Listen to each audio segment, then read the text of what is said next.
Alors, notre sujet ce soir, c'est quoi? On va poser d'abord la question, chacun, Baruch Hashem, dans sa vie, il a des projets matériels, spirituels. On a tous envie un peu plus que ce qu'on fait, c'est vrai ou pas? Hein? On a tous des ambitions, il y a des périodes dans la vie comme ça où on se dit je vais commencer à étudier ça, ou je vais commencer à faire ça, ou je vais commencer à me lever à la tefila, où on attend des fois, hein, on se dit on va s'investir plus sur nos enfants. Mais bon, on est comme ça emporté par la vie. Et si on demande, on interroge, souvent les gens disent est-ce que tu es à la hauteur de ce que tu souhaitais arriver? Beaucoup de gens vont dire non, on n'est pas, on aimerait plus, on pensait faire plus. Et là, il y a des choses, avant de commencer, déjà on désespère. Parce qu'on se dit, bon, j'ai déjà tenté une fois, j'ai déjà fait une fois. Là, par exemple, cette semaine, il y a, en même temps que la Iloula de Rav Haït Tayeb Lomet, il y a la Iloula, il y a le Sioum de Gemara Baba Batra. Gemara Baba Batra, c'est une Gemara qui fait 176 feuilles, énorme. Et ils ont commencé, ça fait 5-6 mois. Une feuille par jour, une feuille par jour. Et il y a des gens qui tiennent le coup, tous les matins ou tous les soirs. Et maintenant qu'on va faire le sioum, on va se dire, mais il fallait être têtu quand même pour y arriver. Après tout, c'est du... Tu fais une fois par jour et tu réussis. Bon, c'est pas très dur, c'est 1 heure par jour. Mais au final, c'est presque impossible. Beaucoup de gens se disent, mais je commence même pas. Parce que on est un petit peu, sous-entendu, désespéré de beaucoup de choses qu'on a essayé de faire, qu'on a voulu faire, et qu'on n'a pas réussi. Alors c'est quoi la raison? Et c'est valable aussi sur des choses matérielles, que des fois, hein, comme ça à un moment on se donne une idée, on dit ouais, je crois que si je fais ça, ça pourrait être bien et tout. Et encore une fois, on laisse parce qu'on dit bon, allez, c'est même pas la peine de commencer, je sais que je commence, c'est compliqué. Alors, prenons l'exemple spirituel, parce que, hein, qu'est-ce que tu dis Est-ce que finalement, un homme est capable de faire ce qu'il a envie? Comme dit le proverbe, En davar haomed bifnei haratzon. Il y a un proverbe comme ça qui dit, il n'y a rien qui résiste à la volonté. Donc, un homme doit aller dans un esprit dans sa vie que s'il veut, il va y arriver. Ou bien que peut-être ce proverbe n'est pas vrai. Est-ce qu'il est vrai ce proverbe? Est-ce que c'est vrai que rien ne résiste à la volonté? Hein? Je vais vous demander qu'est-ce que vous en pensez. Est-ce que vraiment, si on a envie, on y arrive? Ou non, il y a plein d'empêchements. Toi, tu es convaincu que si on veut... C'est la volonté qui va. Quand on veut. Tout le monde sont d'accord avec cette idée ou pas? Les choses sur le vouloir, non, je ne saurais pas. Qu'est-ce que tu dis, Gad? Mais on peut, si on met tout vraiment, sincèrement dans les mains d'Hachem. Voilà. Si on dit je... C'est beau, ça c'est valable. Si tu pas maintenant, toi, tu as changé l'objectif, la volonté, et là tu te remets à Hachem. Moi, je me remets à Hachem. Voilà, c'est ça. Alors, oui, donc toi, tu relèves le problème que non, pas tout résiste à la volonté. Il faut que dans le ciel, on soit d'accord avec toi. Il faut que tu aies la Emouna. Peut-être même quelqu'un m'a dit, il faut que ça soit dans ton mazal. Parce qu'on sait qu'avant que l'enfant naît, on décide est-ce qu'il va être fort ou faible. Hein, avant que l'enfant naît, c'est marqué qu'on amène la Neshama devant Akadosh Baruch Hu.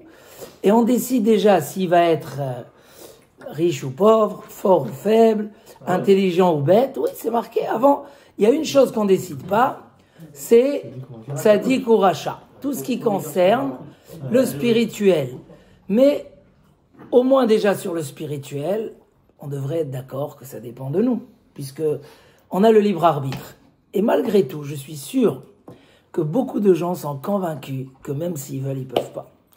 Beaucoup de gens ne vont pas à la tefila le matin parce qu'ils sont désespérés de le faire. Beaucoup de gens n'ouvrent pas la Gemara parce qu'ils sont désespérés de le faire.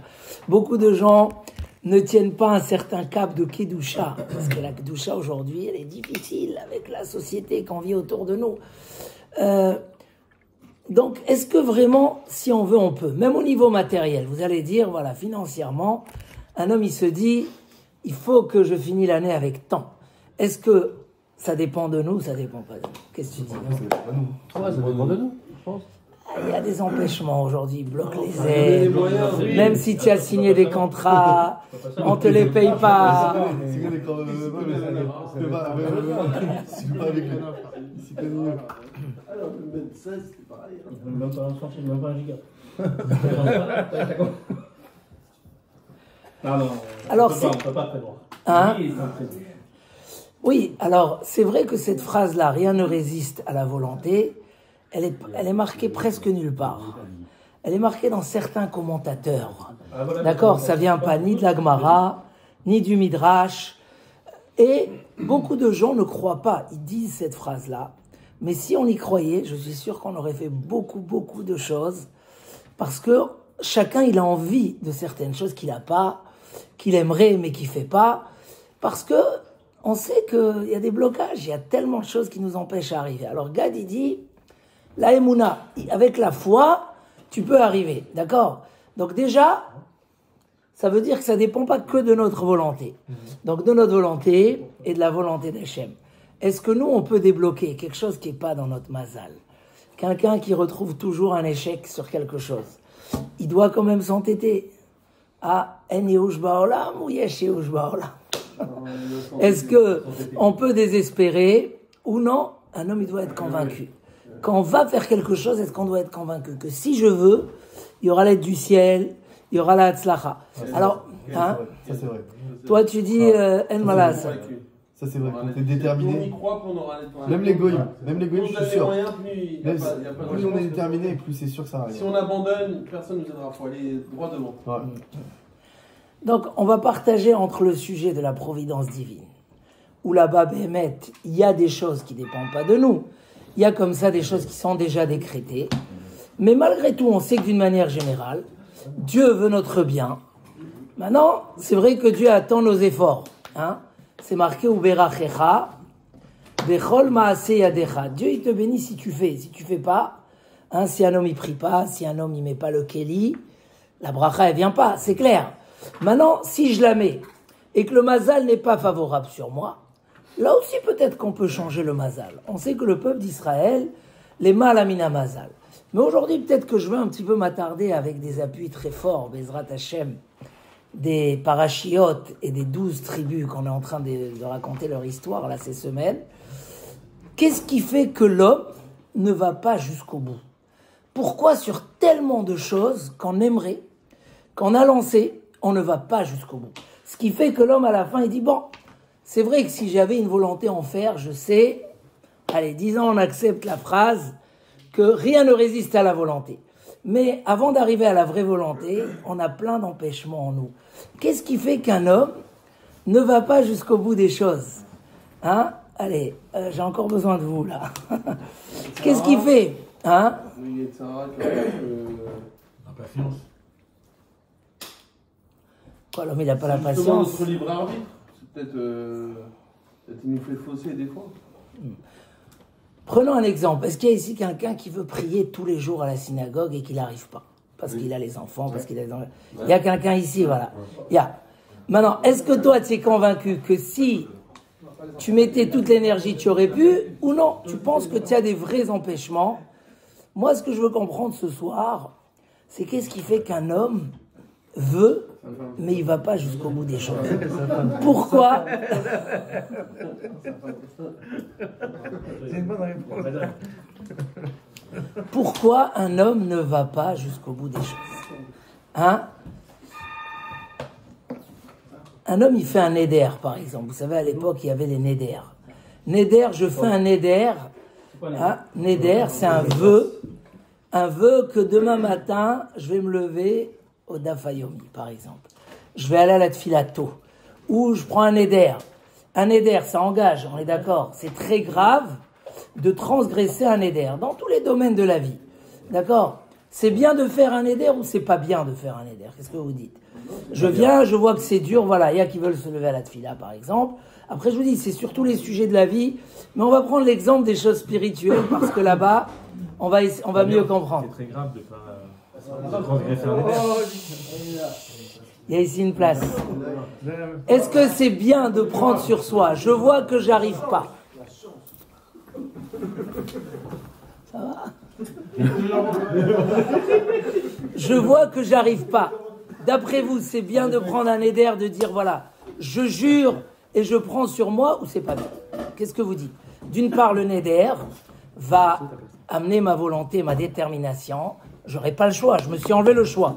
D'une autre part, encore une fois, j'ai peur que je vais pas mettre suffisamment d'énergie et que je vais me retrouver avec un neder qui n'est pas accompli. Qu'est-ce que vous dites? C'est bien de faire un neder ou c'est pas bien de faire un neder? Non, c'est pas bien, c'est bien parce que ça motive. C'est plus grave. C'est très bien, parce qu'une fois que tu le nord face. Hein? Ishaï, qu'est-ce que tu dis? C'est bien de faire un neder ou c'est pas bien? Il n'y a pas dans le débat. Et dans tous les cas, en fait, t'arrêtes d'arriver. Non, mais justement, non, c'est rien. C'est pas bien. Mais je pense Non, qu'il faut c'est parce pas que bien ça de faire motive un la neder. personne. C'est bien, si tu le respectes. Non, ça motive pas. Alors prenons au niveau halachique. C'est marqué que dans l'absolu, un neder, ça a été donné justement dans la Torah, pour qu'un homme, quand il voit qu'il a envie, mais il sent qu'il n'est pas assez déterminé, il sent que les empêchements vont le bloquer, alors il prenait un neder. Mais combien la Gemara nous met en garde, fais attention, ne prends pas un neder si tu n'es pas sûr à 100% de l'accomplir, parce que c'est pire de faire le neder et de ne pas l'accomplir que de ne pas faire le neder. Tov asher lotidor michetidor. Vaut mieux ne pas faire. Pourquoi? Parce que prendre un éder et pas aller jusqu'au bout, c'est très grave. On va revoir aussi ça dans ces parachiotes. Pourquoi? Parce que, donc, si quelqu'un me demande, il va chez n'importe quel rav, il lui dit, j'ai tellement envie d'être à la tefila le matin, mais je sais, ma paresse, les enfants, ma femme qui a besoin, je veux faire un éder. Qu'est-ce qu'il va lui dire le rav? Surtout pas. Béli neder. Aujourd'hui, sur chaque chose qu'on fait, on dit Béli neder. Pourquoi? Parce que même avec le neder, on ne sait pas si la personne va aller jusqu'au bout. Ça veut dire qu'il y a quelque chose en nous qui nous bloque. Qu'est-ce qui fait qu'on ne va pas jusqu'au bout de nos projets? Quand on dit oui, c'est un neder. Non. Est-ce que tu vas faire C'est mieux de dire toujours Bli neder. Maintenant, si on n'a pas dit je fais un neder, c'est pas un neder. La veille de Rosh Hashanah, on enlève les oui qu'on a dit avec une attention ferme, etc. pour pas avoir des problèmes de... Voilà, parce que la Gemara dit, si tu dis 2 fois oui ou 2 fois non, c'est comme un neder. C'est pas un vrai neder, mais ça rentre dans l'esprit du neder. Mais en tout cas, voilà, la Mistama, beaucoup de gens vont prendre un peu de pause et d'air pour cette fin d'année fiscale. Et ils vont comme ça réfléchir et dire, oui ou non. Ça y est, à mon âge, il faut que je commence à étudier de la Gemara, faut que je commence à faire plus, faut que je commence à évoluer, faut que... Et au final, on revient au travail, on oublie. Qu'est-ce qui se passe? Comment on peut faire pour arriver? Parce que l'échelle de l'évolution d'un homme, c'est quand on est actif, on prend des décisions, on se lance à des choses un peu plus dures que nous. Si on veut continuer tout simplement à faire quand ça nous vient, quand on est de bonne humeur, quand tout va bien, à la fin, le résultat, il est minime. C'est comme quelqu'un au travail qui travaille comme ça, à la relâche. Fin d'année, les bilans, on lui amène ses bilans, il dit, mais tu n'as rien fait cette année, qu'est-ce qui se passe? Un homme, il a un stress, rien que de savoir que peut-être, même s'il ne fait pas ses calculs, mais rien que de savoir que si à la fin de l'année, il n'a pas amené un bon résultat, ça stresse. Alors, comment faire? C'est quoi l'histoire? Il y a une idée vraiment très importante dans ces parachiotes. Ce matin, quelqu'un, il m'a posé la question, il m'a dit, mais la distribution des rôles parmi les shvatim. On va voir par exemple que Yehuda, il va prendre un paquet. Il va être le roi d'Israël. Toute la royauté du Mashiach, ça vient de Yehuda. Le pauvre Réhouven, pour une erreur qu'il a fait, alors qu'il a fait toute sa vie tchouva sur son erreur, on lui a enlevé la Keuna, il est plus Cohen, la Bechora, le droit d'aînesse, la royauté, on lui a tout pris. Qu'est-ce qu'il a Réhouven dans les cadeaux parmi les Shvatim? On voit pas, il n'a pas quelque chose de particulier. Pourquoi? Qu'est-ce qu'il a fait Réhouven? Alors l'histoire, vous la connaissez. Il a agi comme ça un petit peu avec précipitation. Quand Rachel est morte, alors il a vu que Yaakov Avinu a mis en priorité le lit de Bilha, la servante de Rachel. Ouais.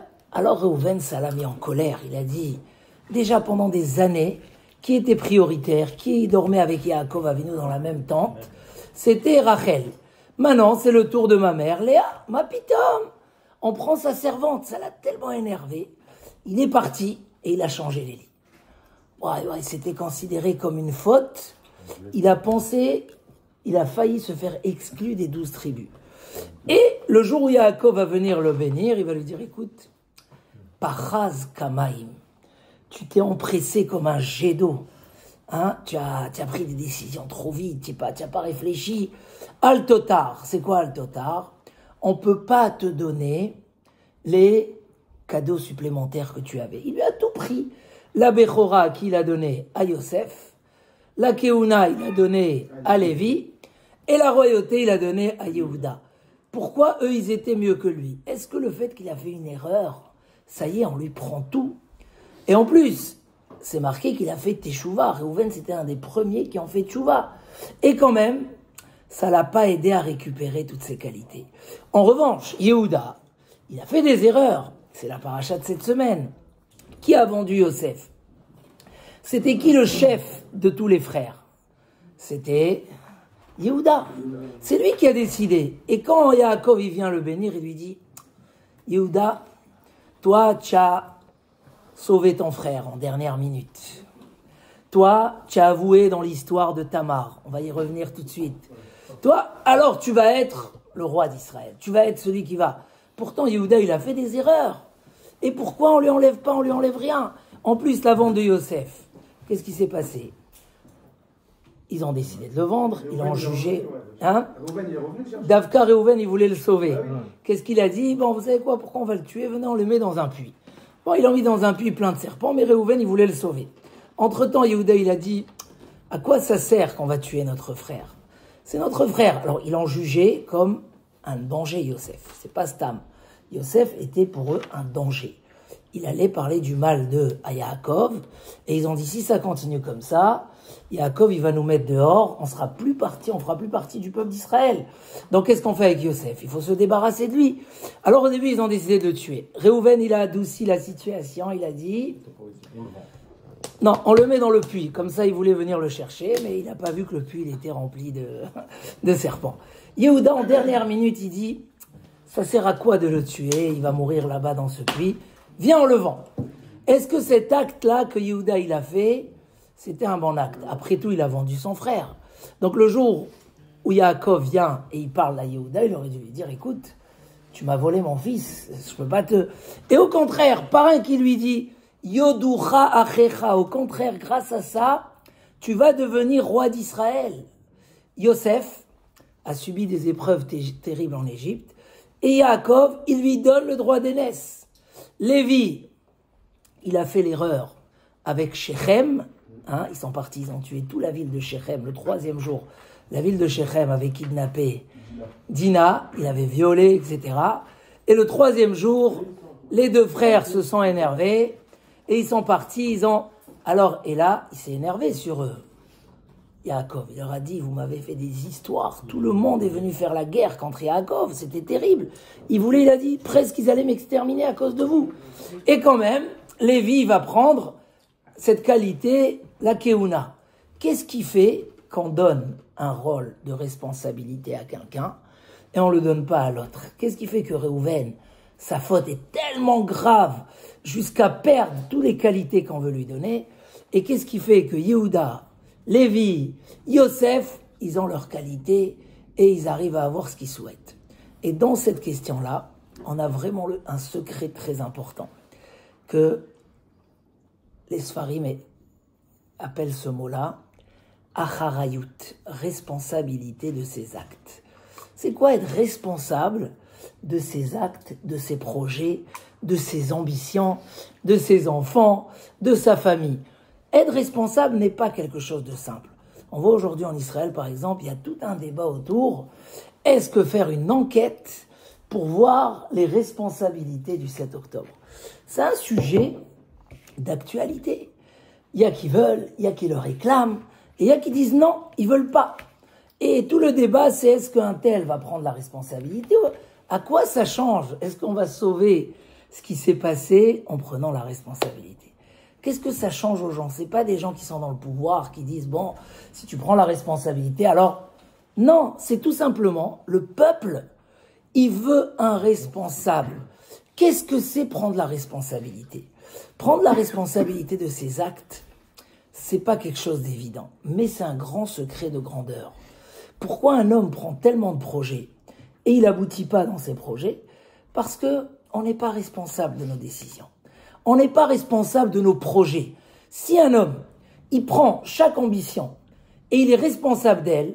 Si un homme, il prend la chose la plus chère à lui, c'est quoi? Sa femme, ses enfants, sa famille. Combien qu'un homme est plus responsable, il sait sa responsabilité. Regardez Yosef Hatzadik, par exemple. Il a eu une épreuve terrible. Hein, c'est la paracha de cette semaine. La femme de Potiphar, elle lui court après. C'est pas qu'il va chercher. Il est seul en Égypte. Il n'est pas encore marié. Et il a tout ce qu'il faut. Il est beau, tout ce que vous voulez pas. Et c'est pas lui qui va chercher. Il trompe personne. Elle vient lui courir après. Qu'est-ce qu'il fait? Alors, c'est marqué que quand il a vu que c'était le jour critique, il n'y avait personne à la maison, il a pris ses vêtements et il s'est sauvé. C'est marqué même qu'à un moment, il voulait l'attraper. Qu'est-ce qu'il a fait? Il a laissé son vêtement et il s'est sauvé. Pourquoi? Pour pas la contrarier, c'est quand même sa patronne. Alors qu'elle aura une preuve contre lui, elle va le faire rentrer en prison, etc. Aujourd'hui, dans notre société, hein, malheureusement, beaucoup de gens font beaucoup de bêtises. Mamache, beaucoup de bêtises. Quand tu leur demandes, tu leur dis, quoi, tu es marié? Oui. Tu aimes ta femme? Oui. On est amoureux, tout va bien. Pourquoi tu fais des bêtises? Tu sais pas là. Non, chacun il a ses excuses. Mais tu peux voir des gens sérieux, tête sur les épaules, ils prennent pas la responsabilité de leur acte. Tu as une famille, tu es responsable de ta famille.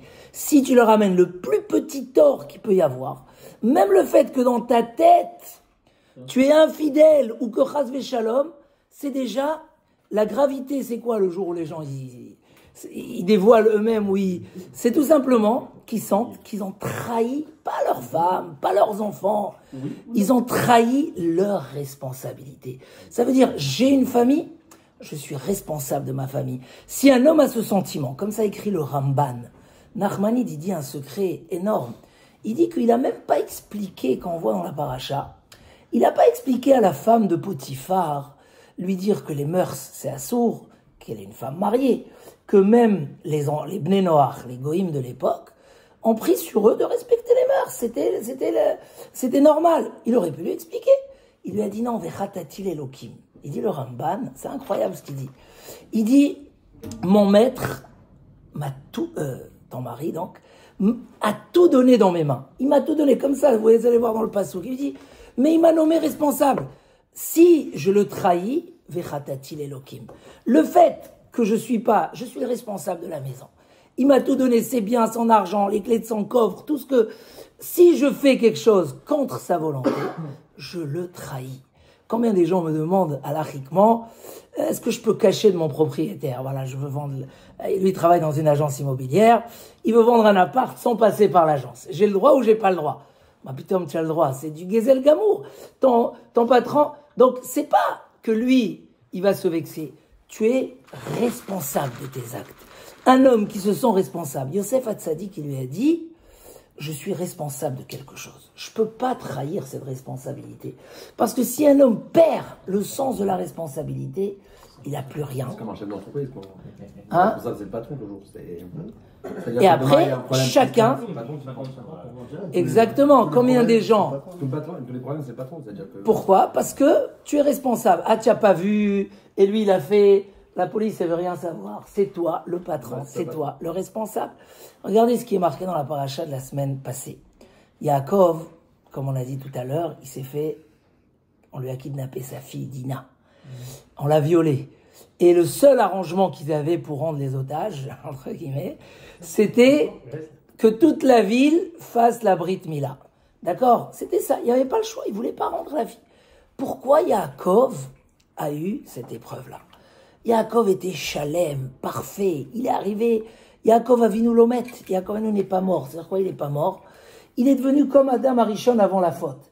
Il n'est pas mort. Comme ça, la Gemara a dit. Mais pourtant, on l'a enterré. Non. Lui, la mort ne pouvait pas le toucher. Il est parti de ce monde, comme tu veux expliquer. Pourquoi il a eu une épreuve comme ça quand on lui prend sa chère fille? Vous savez qu'est-ce qu'il dit le Midrash? Quelque chose de très étonnant. Il dit Yaakov, il a fait un neder. C'est quoi le neder qu'a fait Yaakov? Il a dit, moi je m'en vais chez Lavan, si tu me protèges, je reviendrai ici, dans l'endroit du Beth Amikdash, et la pierre hein, la pierre qui s'est collée, les 12 pierres qui se sont collées sous la tête de Yaakov Avinu, cette pierre, je la rendrai bête Elohim. Je ferai ici la maison d'Hachem. Et Chachamim me disent comme ça, puisqu'il a tardé à venir accomplir son éder, alors il a subi cette punition-là. Comme ça, c'est marqué dans le Midrash. Tu as fait un éder, ne tarde pas. D'accord, tu es resté là-bas 22 ans, tu n'avais pas le choix.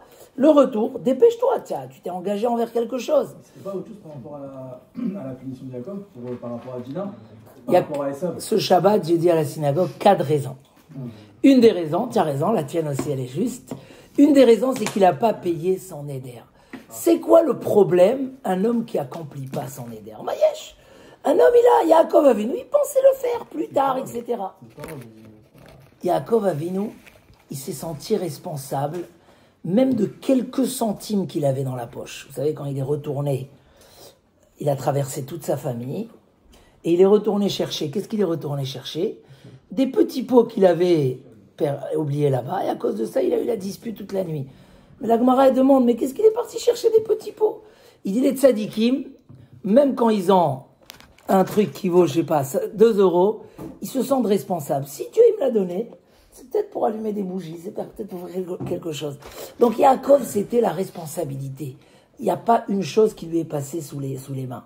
Quand il avait quelque chose, le fait qu'il a oublié le neder, et dit la Gemara, celui qui commence une mitzvah et qui la finit pas, chas v'shalom, il aura des épreuves avec ses enfants. Il a commencé la mitzvah, il n'a pas fini. Alors il valait mieux que je commence pas la mitzvah. Pourquoi je suis puni? Parce que j'ai commencé la mitzvah et je l'ai pas fini. La même chose, la Gemara dit, celui qui commence une mitzvah qu'il la finit pas, et quelqu'un d'autre l'a fini, sur qui on va appeler la mitzvah? Sur celui qui l'a fini. Pourquoi? Parce que quand tu as pris sur toi quelque chose, tu es monté sur une échelle. Les autres, ils sont pas montés. Comme on disait un rave, les gens qui tombent pas, c'est qu'ils sont jamais montés sur l'échelle. Les gens qui tombent, c'est qu'ils sont montés sur l'échelle. Tu es monté sur l'échelle. Tu as un niveau de dire, voilà, je vais faire ci, je vais faire ça. Tu as pris sur toi. Donc, tu n'es plus un homme simple qui est en bas de l'échelle. Tu es un homme capable, avec des projets, avec des capacités. Tu prends sur toi, donc tu montes sur l'échelle, et finalement, tu continues pas, tu redescends marche arrière. Valait mieux que tu montes pas. Parce que si tu veux assumer, arriver ce que tu es toi-même, il faut que tu suis tes projets. Il faut que tu les prends, il faut que tu les sens comme quelque chose d'important. Sinon, tu vas jamais avancer dans la vie. L'épreuve de Yosef, c'était ça. Yosef nous a, comme ça c'est marqué, il nous a cadrés dans tout ce qui est les mœurs. Yosef Hatzadik. Il nous a cadrés. Parce que la première erreur des mœurs, c'est ça. C'est le manque de responsabilité. Je ne réfléchis pas ni à la personne qui est devant moi, ni à moi-même, et ni à la personne qui est derrière moi. Ça veut dire tout simplement, le monde n'a pas de but. Hefker, l'abandon. Un homme qui se sent responsable, par un qu'il est protégé de grandes erreurs, il est capable d'arriver à tous ses projets. Parce que tant que l'idée, elle est juste une idée qui lui passe dans la tête, c'est pas grave. Mais le jour où il a dit, je fais un éder, voilà, quelqu'un il m'a dit cette semaine, il a pris sur lui de construire un mikvé. Il avait cette ambition, un jour on lui a proposé un mikvé. Non, écoutez cette histoire. Ah, c'est une grande éder. Voilà, par exemple. Il l'a fait il y a 15 ans. Ah, bravo. Il vient de le terminer. Ah, bravo. Il y a 15 ans. Eh ben, c'est bon. Mais c'est quoi le problème de prendre un éder? Il dit Rav Dessler, une fois que tu es monté sur l'échelle, tu peux pas redescendre comme ça. Parce que si tu es monté sur l'échelle, c'est que ton niveau, il est sur l'échelle. Si tu continues pas, genre tu vas laisser tomber des capacités qui sont en toi. C'est très embêtant. Parce que, voilà. Et là, Rav Chaim Shmolowitz, et après je vous écoute, hein, juste, je pousse un peu plus loin. Rav Chaim Shmolowitz, il dit comme ça, la différence. Pourquoi Yehuda, il a mérité tellement? Yehuda va devenir le roi d'Israël. C'est quoi le roi d'Israël? C'est un homme qu'on est capable de lui donner à gérer la société. C'est quelqu'un qu'on est capable de lui donner des responsabilités. C'est quelqu'un qui est capable. Nous, on ne cherche pas la plus grande personne. Une grande personne, il dit, c'est un homme responsable. Regardez, Mistama, dans votre travail, vous avez tous des employés ou sur qui tu comptes, à qui tu vas confier les choses les plus importantes. Moi, j'étais chez quelqu'un la semaine dernière, il m'a dit, celui-là, je le paye très cher. alors qu'il n'a pas les capacités. J'aurais pu prendre à la place de lui 2 personnes. Et j'aurais eu beaucoup plus. Mais sur lui, je peux compter.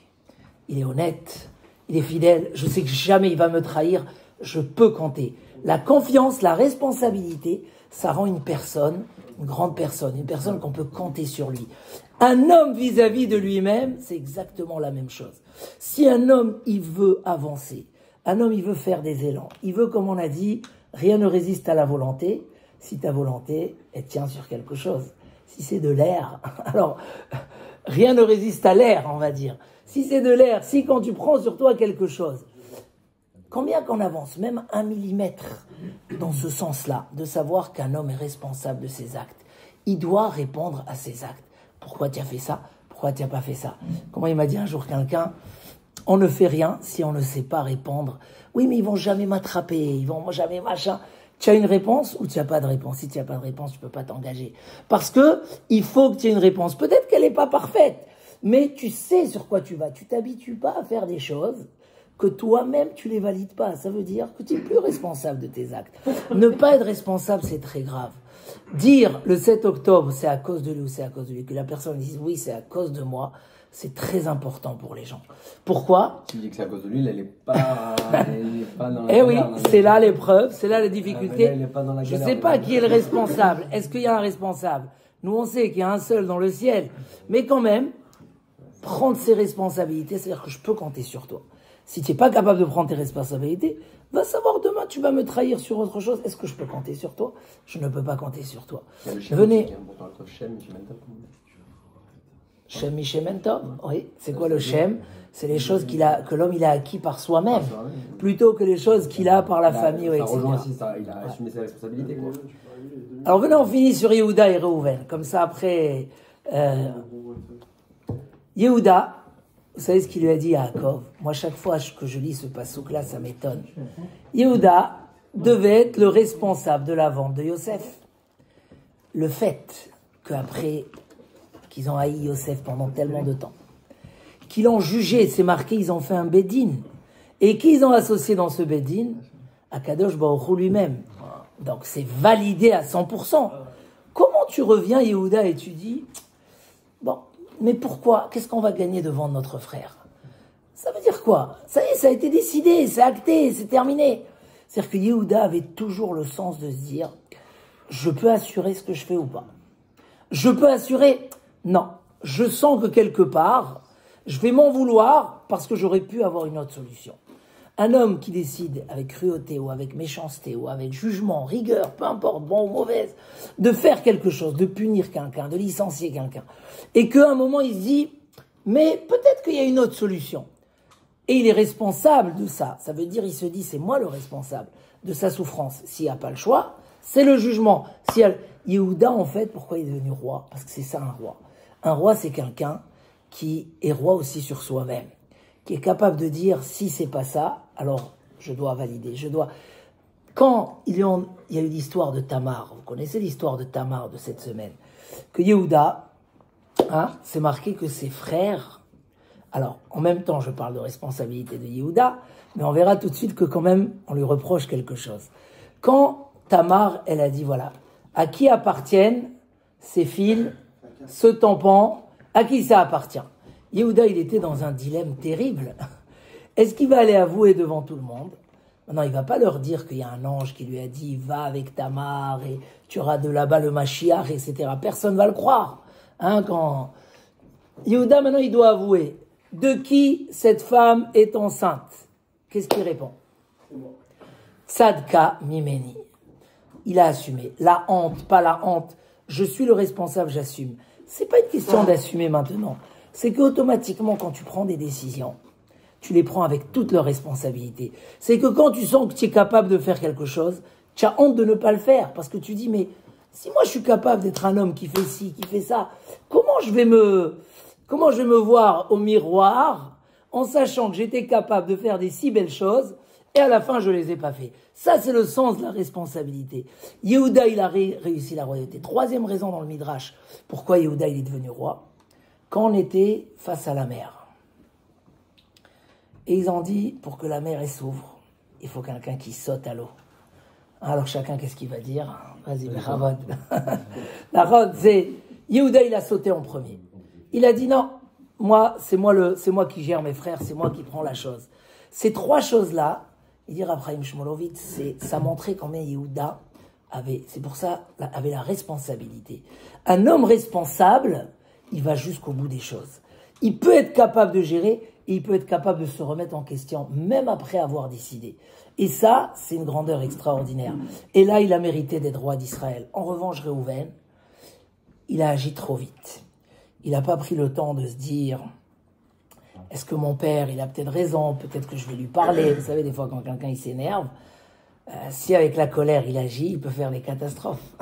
Il n'y a pas pire qu'agir dans la colère. Il suffit qu'il dise une mauvaise phrase à sa belle-mère, ou il dit quelque chose à sa femme. Ça peut être une catastrophe. Dans une synagogue, s'il y a quelqu'un qui s'énerve et il lève les mains, ça y est, c'est une catastrophe. Réhouven, il a fait des chouvas, il a réparé la faute. Mais quand même, il a montré qu'il n'a pas ce sens-là, de voir tout ce qui se passe et de prendre ses responsabilités. Ça lui a fait mal pour sa mère, il a tout renversé, Mais comment tu peux prendre? Tu sais que Yaakov, il décide tout par Akadosh Baruch Hu, par la Shrina. Donc, en fait, Réhouven, il a perdu toutes ses qualités, parce qu'il ne pouvait pas être responsable de ce qu'il faisait. Même quand il vient sauver Yosef, il n'a pas fait assez pour pouvoir aller jusqu'au bout et le sauver. Et même Yehuda, c'est marqué que ses frères l'ont fait descendre. Après la vente de Yosef, dès que Yaakov il a commencé à pleurer, c'est marqué « Vayered Yehuda me'et Echav ». Les frères, ils lui ont dit « Écoute, pourquoi tu nous as pas dit encore plus que ça?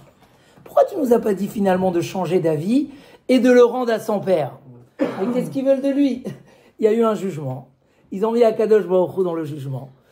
Il a fait marche arrière, il lui a sauvé la vie. Il fallait qu'il fasse plus.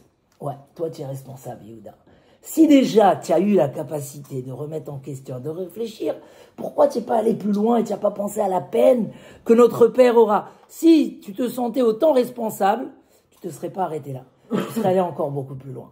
Parce que, voilà le secret, voilà le message, que Yosef va être aussi roi d'Israël. Yosef, il était roi d'Israël pendant certaines périodes. Il y a Yehoshua de ses descendants qui va nous faire entrer en Eretz Israël. Yosef, il était prêt à rester en prison pendant 10 ans, à laisser son vêtement chez Potiphar, alors que ça va être des preuves contre lui. Mais il dit, je ne peux pas trahir mon maître. Qui c'est qui va voir? Qu'est-ce qu'on va dire? Mais c'est moi qui te demande.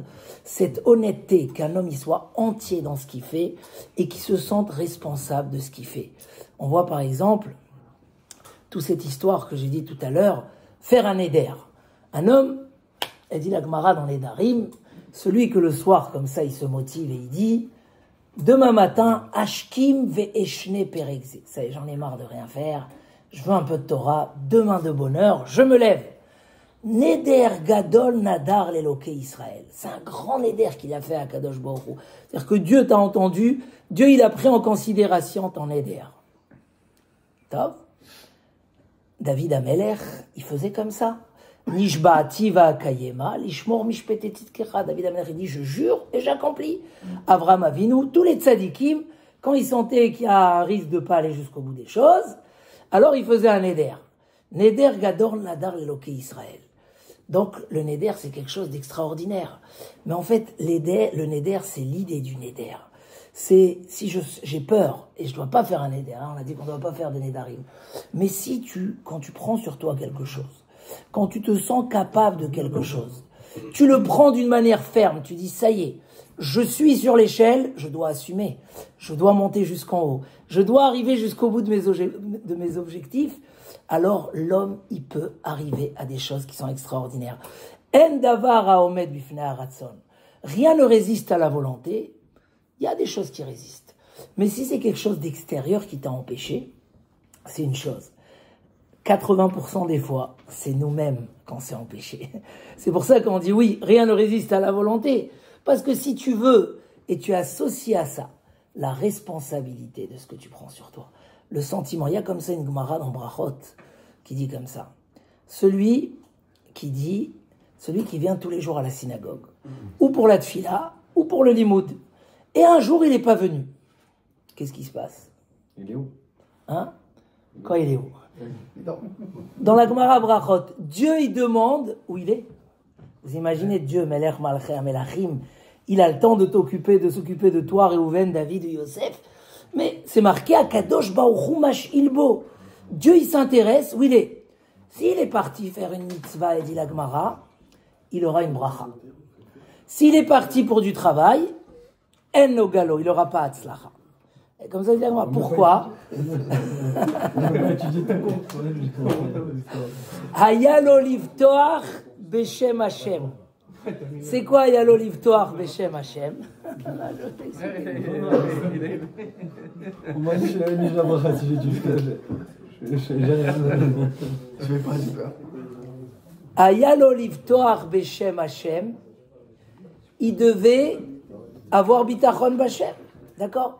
Ribono Shaolam. Un homme, il sent une chose pareille, que si un matin, il a son limoud, son rav, il attend, ou le rav, il attend pour la tfila, et il vient pas, est-ce qu'un homme, il sent une seconde que peut-être Dieu s'intéresse à ce qu'il est là ou pas? Mais même pas en rêve. Je veux, j'y vais, je veux pas. En fait, finalement, est-ce que nos actes ont une si grande valeur que Dieu s'intéresse à nos actes? C'est incroyable. Tu dis, si le soir, il a dit, demain matin, je me lève, Neder, Gadol, Nadar, l'Eloké Israël. Quoi, Kadosh Baruch Hu, il s'intéresse que quand tu es parti dormir, tu as dit, je vais me lever une demi-heure avant la prière pour étudier. Mais qu'est-ce que ça veut dire? Eh bien oui, la Torah nous apprend que chacun, il est connecté avec Akadosh Baruch Hu. Chacun, comme c'est marqué dans les Sfarim, dans le Zohar, chaque acte qu'un homme il fait, on n'est pas là par hasard, on n'est pas des pions perdus. Chacun, il est venu pour une mission. Chacun, il a un devoir. Et on a des très grandes responsabilités. Et si nous, on les prend comme des petites responsabilités, imaginez-vous quelqu'un qui est filmé et il vole de l'argent. Lui, il se dit, mais personne qui voit. Non, mais pas du tout. Ça va te coûter ton travail, ça va te coûter ta famille, ça va te coûter...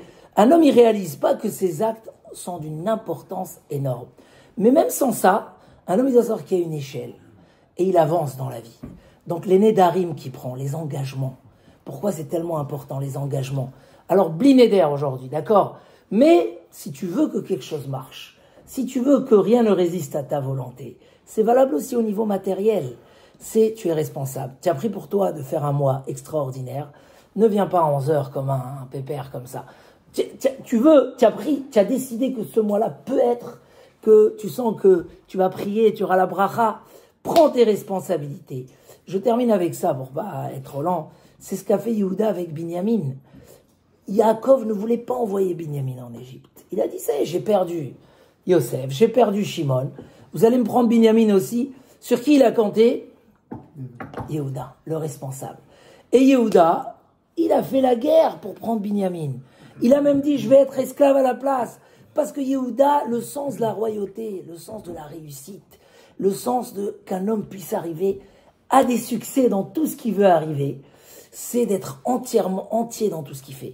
Être responsable de ce qu'on fait. Celui qui a ce sens-là, il peut compter sur lui. Sa famille peut compter sur lui. Il verra les résultats.